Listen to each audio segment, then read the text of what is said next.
तोरी की जो साउंड है, जो किसके बीज है जो ये सूख चुकी है, उसकी साउंड हम पहले सुनते हैं।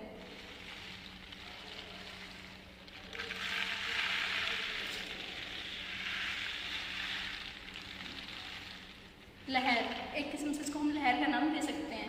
ये एक वेव है, तो इसी को मैं एक बड़े स्केल पे बना रही हूँ, क्योंकि ये मेरा स्कल्पचर है।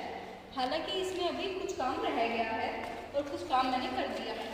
बेसिक आर्मेचर इसका तैयार हो चुका है, जिसमें मैंने तोरी को बनाने के लिए ये वायर्स का यूज़ करा है।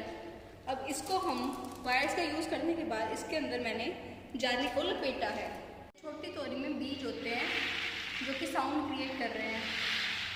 वैसे ही मैंने इस बड़ी वाली तोरी में जो मैंने बनाई है, इसमें मैंने कंचों का इस्तेमाल करा है जो कि साउंड क्रिएट करेंगे।